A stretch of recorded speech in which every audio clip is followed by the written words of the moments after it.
নমস্কার সবাইকে, পিয়া উইথ ফিনল্যান্ডের ব্লগটিতে আপনাদের সবাইকে জানাই সাদর আমন্ত্রণ। আশা করছি আপনারা ভালো আছেন, সুস্থ আছেন, আমরাও ভালো আছি। আজ দেশে আসা মোটামুটি 2 সপ্তাহ হয়ে গেল। আজকে দিনটা হচ্ছে 8ই জুলাই।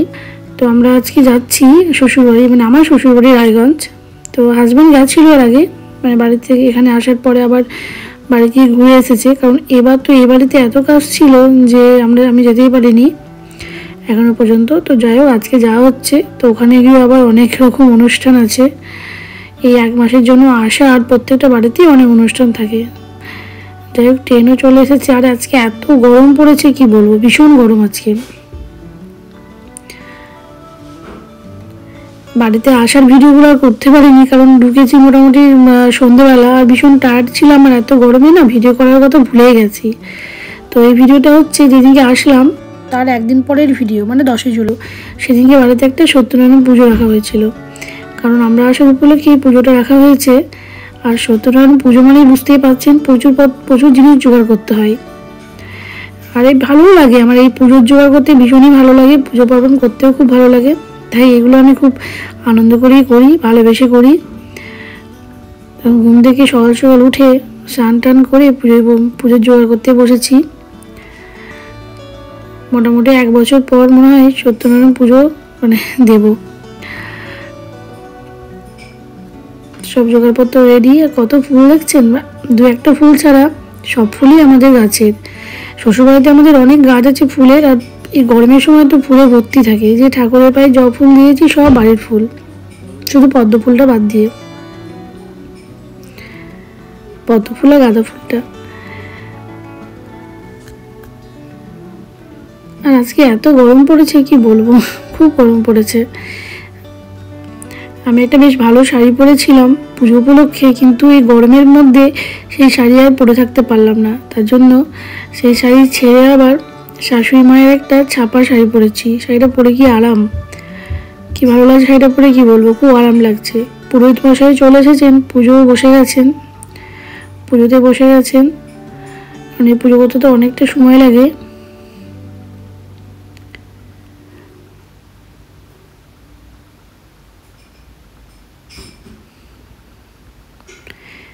যেহেতু এই কদিনের জন্য দেশে এসেছি, তাই সব বাড়িতেই কিছু না কিছু অনুষ্ঠান লেগেই থাকছে। আর মুশকিল মানে আজকে তো এত গরম আর এত ছোটাছুটি করতে হয়েছে, গরমে আমি অস্থির হয়ে গেছি, আমাকে ভীষণ গরম লাগছে।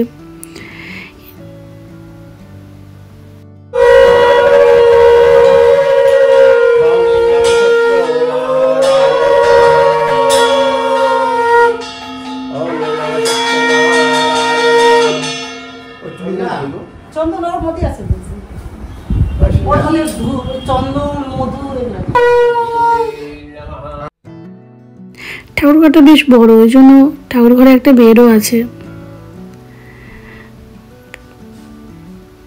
পুজো দেখতে খুব ভালো লাগে, এই আরতিগুলো আরো সুন্দর।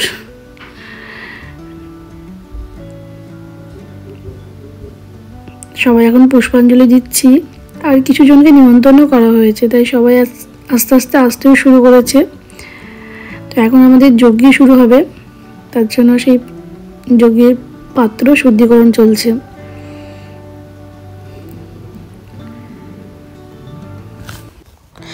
যজ্ঞ এবার শুরু হতে চলেছে। তো এই যজ্ঞ হচ্ছে এই পুজোর একটা বিশেষ আকর্ষণীয় বিষয়, যেটা আশা করি সবারই খুব ভালো লাগে। আমার তো খুবই ভালো লাগে। আর যজ্ঞের সময় যে মন্ত্রগুলো উচ্চারণ হয় সেগুলো আরও সুন্দর, মনটা একদম শান্ত হয়ে যায়। আর আমার বরাবরই পুজো পার্বণ ভীষণ ভালো লাগে। বাড়িতে পুজো হলে দেখবেন একটা আলাদা রকমই একটা আবহাওয়া তৈরি হয় বাড়ির ভিতরটা।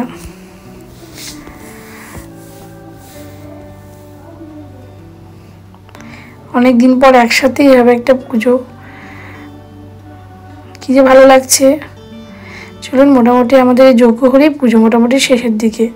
তো আজকে যেহেতু বেশ কিছুজন মানুষকে প্রসাদ নেওয়ার জন্য আসতে বলেছি, মোটামুটি 30 জন মতো মানুষকে আসতে বলেছি। তো তার জন্য শাশুড়িমা বললো একটু রান্না করতে, তাই আমি আজকে আবার পোলাও আর একটু পনির করেছি।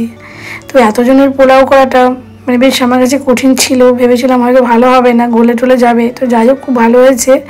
এখন ভীষণ গরম, তো ওই জন্য একটু চাপ হয়ে আছে, তবে খুব ঝরঝরে হয়েছে। এই দেখুন আমাদের সব পরিচিত মানুষজন সবাই চলে এসেছে, যাদের যাদের বলেছিলাম সবাই মোটামুটি এসেছে। অনেক দিন পর এই পরিচিত মানুষগুলোকে একসাথে পেয়ে খুব আনন্দ হচ্ছে। সবার সাথে একসাথে হয়ে করে দিনটা কাটাতে আর একসাথে বসে খেতে বা গল্প করতে খুব ভালো লাগলো। আজকের দিনটা পুজোটা খুব ভালো কেটেছে, সবার সাথে দেখা হলো, খুব ভালো লাগছে মনটা আর কি। এই পুজো শেষ হলে আবার যাবো একটু গয়নার দোকানে। চলে এসেছি আমাদের এই রায়গঞ্জে ঢাকা জুয়েলার্সে খুব নাম আছে, ডিজাইনগুলো এত ভালো ভালো, তাই বোনের জন্য একটা হার নিলাম ওর বিয়েতে গিফট দেওয়ার জন্য। তো কোন হারটা নিয়েছি অবশ্যই আপনাকে বিয়ের যে ভিডিওগুলো সেগুলো দেখাবো, এখন এগুলো একটু সারপ্রাইজই থাক।